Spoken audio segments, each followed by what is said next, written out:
Pour beaucoup, être introverti est perçu comme une faiblesse. Les introvertis préfèrent rester en arrière-plan, hésitent souvent à prendre une décision et se fatiguent lors des interactions sociales. Cependant, ces prétendues faiblesses sont facilement compensées par une série de forces généralement négligées, bien qu'elles soient inestimables dans de nombreux contextes différents. En réalité, nous vivons dans un monde extraverti, où les qualités extraverties sont préférées aux qualités introverties. Afin de promouvoir un peu l'émancipation de l'introverti, et parce que je suis moi-même assez introverti, je vous présente 8 forces des introvertis. 1. Pensée profonde.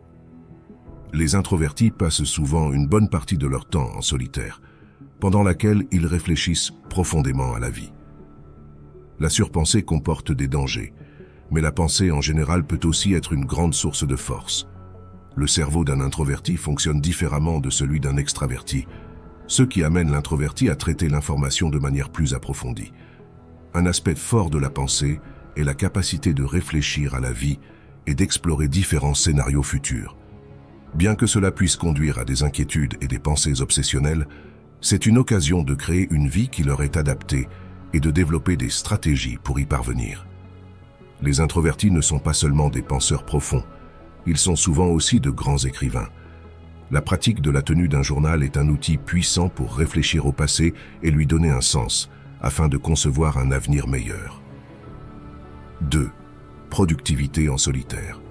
Les gens disent souvent que la présence d'autres personnes dynamise l'extraverti, mais épuise l'introverti. Et de mon expérience personnelle, je pense que c'est vrai.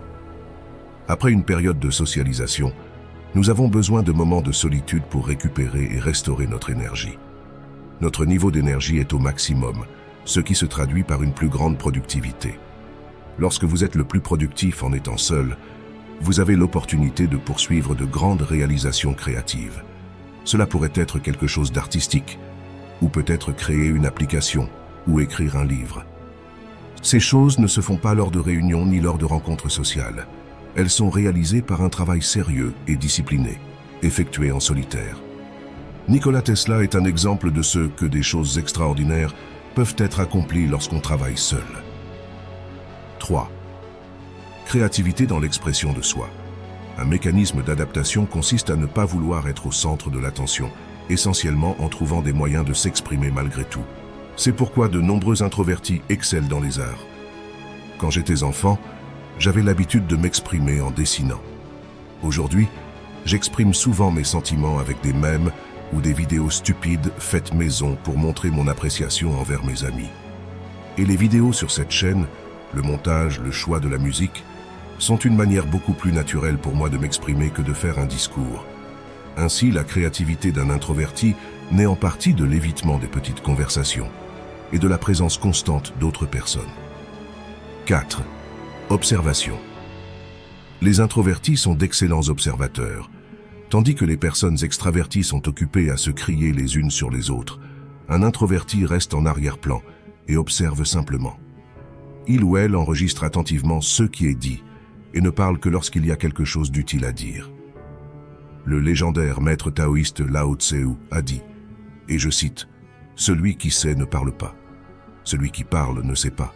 Celui qui sait ne parle pas. » Lao Tse souligne simplement l'idée que lorsque vous parlez, vous vous coupez, éventuellement, d'informations précieuses que l'environnement vous offre. C'est pourquoi nous voyons de nombreux extravertis parler sans fin, alors qu'ils ne savent même pas ce qui se passe, juste pour l'acte gratifiant de faire entendre leur voix. Les introvertis, cependant, savent ce qui se passe parce qu'ils l'ont vu. Cela leur confère une position de pouvoir, car ils savent ce que les autres ne savent pas. 5. Sens du détail. Parce que les introvertis tendent à être d'excellents observateurs et à analyser souvent les choses en solitaire, nous nous sommes entraînés à faire attention à des détails que les personnes extraverties négligent, car elles sont trop occupées à discuter entre elles. Certaines personnes peuvent percevoir cette caractéristique comme un peu ennuyeuse, mais je pense que c'est une qualité inestimable. Comment l'humanité peut-elle atteindre la grandeur s'il n'y a pas de gens qui font attention aux petites choses? Comme on dit, le diable est dans les détails. Si nous voulons battre le diable, il est nécessaire d'avoir des personnes capables de regarder les choses sous différents angles d'explorer différents scénarios et de mettre en évidence les faiblesses. 6. Relations profondes. Les introvertis sont d'excellents auditeurs, et je pense que l'écoute est un élément vital d'une relation saine avec une autre personne.